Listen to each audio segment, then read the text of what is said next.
श्रद्धेय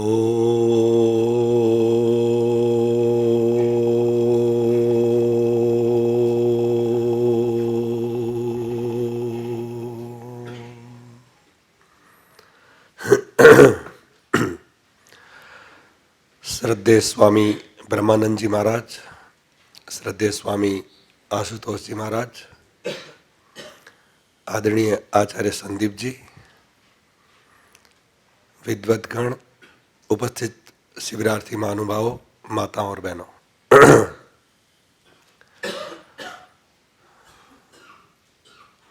एक बहुत बड़ा कठिन काम सौंपा गया है। ऐसे व्यक्ति को श्रद्धांजलि देना है जिसको हम केवल भौतिक रूप से कुछ जानते थे। सच्चे योगी व्यक्ति की जो उपलब्धियां होती है वो आंतरिक होती है, जिसको हम कभी छू भी नहीं पाए, शायद छू भी नहीं पाए। हमने तो उनके भौतिक बाह्य कार्यों को देखा, लेकिन योगाभ्यास, योग विद्या जो है, उसकी जो उपलब्धियां हैं वो एक आंतरिक उपलब्धि है, एक आंतरिक संपत्ति है, जिसको देखना, परखना, समझना मेरे जैसे व्यक्ति का काम नहीं है।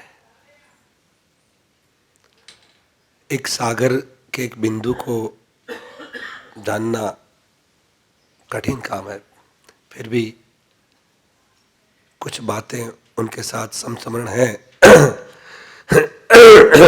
मैं आपको बताने का प्रयास करूंगा कि वो कैसा व्यक्तित्व था। शायद मैं अतिशयोक्ति न करूं तो स्वामी दयानंद सरस्वती जी के बाद को तो हमने देखा नहीं। उनका जीवन चरित्र पढ़ते हैं, उनकी बातें सुनते हैं, उपदेश सुनते हैं कि स्वामी दयानंद जी ऐसे ऐसे योगी थे, सुनते हैं, हम पढ़ते हैं, इतिहासकार है, इतिहासकार लिखते हैं। बहुत कुछ बड़ा समय नहीं हो गया स्वामी दयानंद को, अभी 150-200 साल पहले की घटना है। जब स्वामी दयानंद को पढ़ते हैं, सुनते हैं, उनका जीवन चरित्र,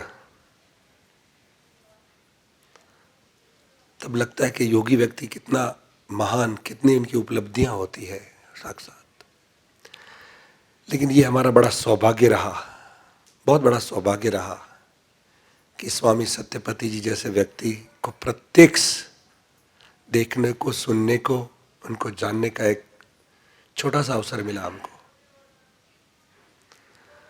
बहुत लंबा काल तो उसके साथ नहीं रह पाए, और ना ही हमारी इतनी योग्यता या पात्रता थी, क्योंकि व्यक्ति तो बड़ा महान होता है, लेकिन सामने वाले की पात्रता भी तो चाहिए उसको जानने के लिए।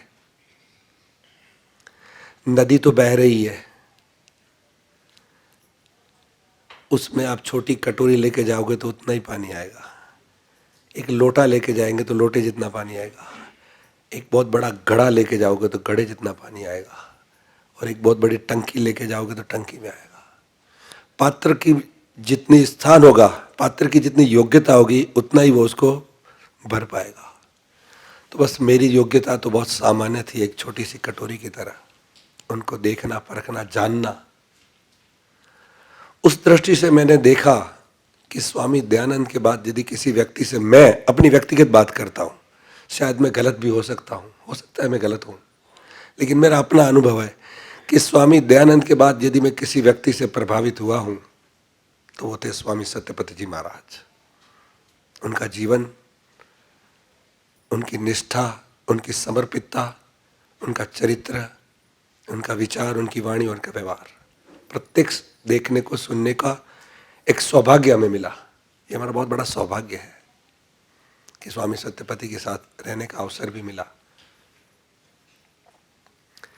इतने सरल व्यक्ति, इतने योगी होते हुए भी किसी व्यक्ति, कोई कामना नहीं, कोई ऐसड़ा नहीं, और स्वभाव देखिए तो बिल्कुल सरल। सबसे सरल स्वभाव किसका होता है? योगी का तो होता ही है। हमारे लौकिक क्षेत्र में, लौकिक क्षेत्र की बात कर रहा हूं बच्चों का होता है। बिल्कुल सही कहा। छोटे बच्चे होते हैं 2, 3, 4 साल के, वो बहुत सरल होते हैं, पाप नहीं होता, दिखावा नहीं होता, अभिमान नहीं होता, जैसा उसको उचित लगे वैसा ही बोल देते हैं, कह देते हैं। एक छोटे बच्चे को एक परिवार में सिखाया गया, घर में कोई पूछने आया कि आपके फला व्यक्ति घर में है, अर्थात उसके पिताजी के लिए, तो उसके पिताजी ने उसको सिखाया कि जा बोल दे पापा घर पे नहीं है। वो बच्चा वहां जाके दरवाजे पे खड़ा होकर कह देता है, पापा कहते हैं घर में पापा नहीं है। कितना सरल बोल दिया, पापा कहते हैं घर में पापा नहीं है, उतना सरल। उसको पता नहीं कि कैसे बोलना, क्योंकि उसने चालाकी चतुराई नहीं सीखी दुनिया की। इतना सरल सबसे व्यक्ति बच्चा होता है। क्योंकि मैं बच्चों के साथ, मुझे बहुत अच्छे लगते हैं। मैं भी जब फ्रेश होना होता है, बहुत पढ़ाई लिखाई या बहुत टेंशन होता है, तो मैं छोटे बच्चों के साथ खेलता हूँ, और मैं भी उतना ही बन जाता हूँ। 1 घंटा खेलता हूँ मैं, हमारे पड़ोसी में हैं बच्चे, तो उसके साथ खेलता हूँ और मुझे अच्छा लगता है, क्योंकि उसके मन में पाप नहीं है। वो मेरी माँ बनते हैं, छोटा बच्चा मेरी माँ बन जाते हैं, पता नहीं क्या क्या खेलते हैं, बहुत सरल स्वभाव के होते हैं। तो स्वामी सत्यपति जी तो इस अवस्था में भी ऐसे ही रहे, सरल स्वभाव के थे। कोई लुकाव छुपाव, कोई दिखावा, कोई बनावटी नहीं था चेहरा उनका। एक स्वाभाविक जीवन जीते थे एक योगी का। स्वामी दयानंद को तो हमने पढ़ा, लेकिन ये प्रत्यक्ष देखा, समझा, और इतनी सरलता से प्रवचन देना, समझाना। ऐसा नहीं था कि मैं इतना बड़ा योगी हूं, मैं बड़ा इतना हूं, बहुत सरलता से रहते थे। अब उनके संस्मरणों को हम याद करते हैं तो मुझे एक घटना याद आती है। ये मेरा सौभाग्य रहा, बहुत बड़ा सौभाग्य रहा, मैं तो मानता हूं। स्वामी दयानंद की जन्मभूमि टंकारा, जानते ना आप, गुजरात में। स्वामी दयानंद की भूमि टंकारा में स्वामी सत्यपति जी का योग शिविर लगा उनकी अध्यक्षता में। जब उनका उत्सव मनाते ना, जन्म उत्सव, उससे 5 दिन 6 दिन पहले शिविर, उसके बाद उत्सव शुरू होने वाला था। स्वामी सत्यपति जी महाराज स्वामी दयानंद की जन्मभूमि टंकारा में शिविर लगा रहे हैं, और उसमें मैं प्रशिक्षक था, जैसे यहां हूं। मुझे सौभाग्य मिला। आचार्य ज्ञानेश्वर जी ने कहा आपको जाना है, वहां कक्षा लेनी है। मैंने कहा ठीक। गया था। तो स्वामी जी के सानिध्य में 8 दिन हम रहे। तो वहां जैसे जैसे उनके साथ रहा, तो मेरा सौभाग्य रहा, मैं उस समय अपने घर से, अपनी माताजी ने, मेरी माताजी ने लड्डू बना के दिए थे, बढ़िया घर से भोजन। और आपको पता है स्वामी जी बाहर का खाते नहीं थे, जैसा तैसा खाते नहीं थे। फिर मैंने स्वामी जी से निवेदन किया, स्वामी जी मैं अपने घर से, मेरी माँ ने बनाया है, शुद्ध घी का है, और अपने प्रेम से आपके लिए, आप घर से बना के लाए हो, आपकी माता जी ने बनाया, लाइए। प्रेम से खाते थे, तब मुझे इतना संतोष सुख मिलता था। आज भी वो दृश्य मेरे सामने है। स्वामी सत्यपति जी वो लड्डू खा रहे थे। मैंने बड़ा सौभाग्य कि हमारे घर, मेरे घर पे भी आ गए। आप भी थे शायद से, स्वामी आशुतोष जी, तब शायद ब्रह्मचारी थे आप उस समय, सफेद वस्त्रों में। तो आप मेरे घर पे भी आ गए, मेरा सौभाग्य है। तो उस समय कुछ घटना घटी। टंकारा में क्या होता था कि राज्यपाल महोदय आने वाले थे, और भी कोई मिनिस्टर आने वाले थे, तो बड़े बड़े नेता। तो हमको जहां ठहरने के लिए दिया गया था, तो बोले ये स्थान खाली करना पड़ेगा, सिक्योरिटी वाले यहाँ आपने, तो आप जाओ दूसरे स्थान पर, अब ठहरेंगे। फिर बिस्तरा, पोटला, पुस्तकें, थैला चोला सब उठा के दूसरे स्थान पर गए। 2 दिन रहे, फिर आया, ये स्थान भी आपको खाली करना पड़ेगा। क्यों? यहां भी सिक्योरिटी है, ये मिनिस्टर आने वाले हैं। स्वामी जी ऐसे ही हंस दिए, चलो चंद्रेश जी चलते हैं। हम तीसरी जगह पर गए ठहरने। 5-6 दिन में हम तीसरी जगह बदली। फिर मेरे को कहा, सांख्य दर्शन का सूत्र है ना, अनारंभे, सूत्र है ना, अनारंभे परिग्रहे परग्रह सुखी सर्पवत, कि सर्प अपना घर नहीं बनाता। सर्प किसके घर में रहता है? दूसरों के घरों में ही रहता है, अपना घर नहीं बनाता। देखो योगी भी ऐसे होता है, अपना घर नहीं बनाता, दूसरों के घरों में रहता है, कभी इधर कभी उधर कभी उधर। स्वामी दयानंद जी ऐसे ही रहे, बड़ा आनंद लिया उन्होंने, उनको खाली कोई कष्ट नहीं हुआ। सूत्र को याद करके चलो चंद्रेश जी उठाते हैं सामान, इतने सरल व्यक्ति थे। और प्रवचन करते थे जब प्रातःकाल क्रियात्मक योगाभ्यास, तो कितनी ऊंची स्तर की बातें, योग की, वैराग्य की, सूक्ष्म बातें बताते थे। आंतरिक तो हम नहीं जान सकते उनका क्या कितना था। मैं कहता हूँ ना, हम तो भौतिक कुछ जान सकते हैं, सामान्य, हमारा पात्र छोटा है। उनके विषय में बात करना तो हमारा बहुत छोटी, फिर भी। और जब वो रात्रि को प्रवचन करते थे, आहा, हल्का फुल्का कर देते थे। कितने भी थके हो पूरे दिन में, कितना भी शारीरिक और मानसिक परिश्रम हो, इतनी सरलता से योग की बात हो समझा देते थे। कहते थे आप यहां योगाभ्यास करने आए हैं, इतना परिश्रम लगाया, घर छोड़ा, इधर आए, 8 दिन रहे, नौकरी धंधा फैक्ट्री दुकान सब छोड़ के आए, फिर आप सीखेंगे नहीं तो आपको क्या पता। क्यों आप सीख क्यों नहीं? आपके पुराने संस्कार ऐसे हैं कि वो जो गंदगी भरी पड़ी वो आप निकालते नहीं है। इसलिए हम कितने भी बोलते हैं, कितना भी उपदेश करते हैं, आपके अंदर जाता नहीं है। पहले उसको गंदगी को निकालो, अंदर जगह आएगी तो फिर अंदर जाएगा। उस संदर्भ में कहानी बताते थे छोटी सी। बोले एक भौरे की एक भूंड से मित्रता हो गई। भौरा होता है ना, ये गुंजन करता है, जो फूलों में रस, फूलों का रस लेता है, गुंजन करता है। और भौरा भृंग, हाँ। और उसकी मित्रता हो गई किससे? भूंड से, जो गंदगी में रहता है, शौच खाता है नालियों में गंदा। दोनों की मित्रता हो गई, तो दोनों साथ साथ मित्र थे।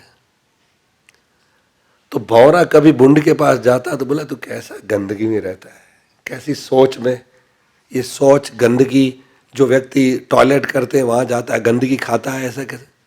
चल आज मैं तेरे को अपने मेरे अतिथि रूप में आजा मेरे यहाँ, मैं तुझे आज देखो कैसे घुमाता हूँ खिलाता हूँ। तो भौरा ले गया अपने स्थान पर। चल, तो बड़े गार्डन, बड़ी फूलों की क्यारियां, बहुत अच्छे अच्छे फूल, बड़ी बड़ी सुगंधित वातावरण। बोले देख इसमें कैसी खुशबू आ रही है, आ रही है ना? भूंड को पूछा, बोले नहीं आ रही। चल दूसरे फूलों में, तो चंपा चमेली गुलाब, बोले इधर देख कैसी सुगंध आ रही है, सूंघ सूंघ। भूंड ऐसे करने लगा, नहीं आ रही है। भले आदमी, इतनी बढ़िया सुगंध आ रही है। चल दूसरे बड़े गार्डन में, बड़े बड़े ऐसे उद्यानों में ले गया, बोले मेरे को सुगंध नहीं आ रही। तू हटा पहले, देखा देखा, भूंड को ऐसे खोला तो ऐसी सोच की टिक्की लेके साथ घूम रहा था। सोच मतलब लैट्रिन टॉयलेट, उसकी गंदगी साथ में लेके घूम रहा था वो। तो बोले तेरे को सुगंध कहां से आएगी, भले आदमी इसको फेंक। जो गंदगी तू साथ लेके घूमता है, इसको फेंकेगा तो सुगंध आएगी ना। तो भूंड को वो टिक्की फेंकवाई और उसके बाद बोला अब सूंघ, बोले अब आ रही है। तो जब तुम आंतरिक जो बुराइयां हैं, कुछ संसारों की वासनाएं हैं, चट्टाने, उसको तुम हटाओगे जब, तब तो सुगंधी आएगी, सद्गुणों की सुहास आएगी। तो ऐसी ऐसी सरल कहानियां बता करके, मुझे वो कहानी बहुत याद रह गई है। ऐसी तो कई कहानियां वो सुनाते थे, लक्कड़ बुद्धि तेल बुद्धि, पता नहीं क्या क्या, आपको तो पता ही है, ज्यादा रहे आप। लक्कड़ बुद्धि तेल बुद्धि, ऐसा ऐसा सरल करके योग की बात को भी बहुत सरलता से समझाते थे। और ऐसे महान व्यक्ति आज जो हमारे पास नहीं रहे, मैं तो बहुत प्रभावित हूं। और उनका परिग्रह अपरिग्रह इतना था, जीते जी उन्होंने सब छोड़ दिया था, सब छोड़ दिया था। मुझे याद है सारा, मैं खुद गया था SBI बैंक में उनके हाथ का लिखा हुआ पत्र देने कि अब मैं सारा अधिकार, मेरे जो अकाउंट्स है ये सब मैं आचार्य ज्ञानेश्वर जी को सौंपता हूं। वो लेटर देने मैं खुद गया था बैंक के अंदर। आचार्य ज्ञानेश्वर जी गाड़ी में बैठे थे, जाओ चंद्रेश जी ये अंदर दे के आओ मैनेजर को। जीते। उनको कोई भय नहीं था कि मेरी सेवा होगी नहीं होगी, लोग क्या करेंगे। लाखों रुपए उनके पास आए, लाखों करोड़, कोई 1 रुपया भी अंत उनके पास नहीं था। वर्षों से पहले उन्होंने छोड़ दिया था, छोड़ दिया था सब। कोई मोह नहीं था, कोई इच्छा नहीं थी मेरी वाह वाह हो, जय जयकार हो, माला पहनाए, मुझे कोई माने, ऐसा नहीं। बस मुझे जो योग विद्या सुख मिली है वो मैं अधिक से अधिक लोगों को बांटता जाऊं और अधिक से अधिक लोग इससे सुख प्राप्त करें और मोक्ष मार्ग पर चलें। यही उनकी भावना थी। उनका त्याग, ऐसा त्यागी तपस्वी विद्वान मैंने बहुत देखे, ऐसी बात नहीं है। उनसे बड़े बड़े विद्वान मैंने देखे, अच्छे बड़े, उसके बाद, लेकिन योग विद्या में इतना त्यागी, तपस्वी, संयमी, निष्काम कर्म व्यक्ति मैंने नहीं देखा। आज मेरा जो जीवन है, यद्यपि वो मेरे तो दादा गुरु थे, सीधा तो मैं आचार्य ज्ञानेश्वर जी से बहुत संपर्क में रहा, उनके साथ पढ़ा, लेकिन फिर भी वो जब शिविरों में आते थे और कई बार हमको उनके साथ जाने का मिला अवसर तो मैंने उनको देखा, उनके जीवन से बहुत प्रभावित है। आज हम जो कुछ भी हैं, ईश्वर के बाद यदि किसकी कृपा रही तो इन गुरुजनों की, स्वामी सत्यपति जी महाराज की और आचार्य ज्ञानेश्वर जी की रही, कि जिसके कारण आज हम कुछ बन पाए हैं। तो ऐसे महान व्यक्ति को हम नमन करते हैं, श्रद्धांजलि देते हैं आंतरिक रूप से, कि हमारा सौभाग्य रहा मिले। इतना कह के मैं अपनी वाणी को विराम देता हूँ। ओम शांति।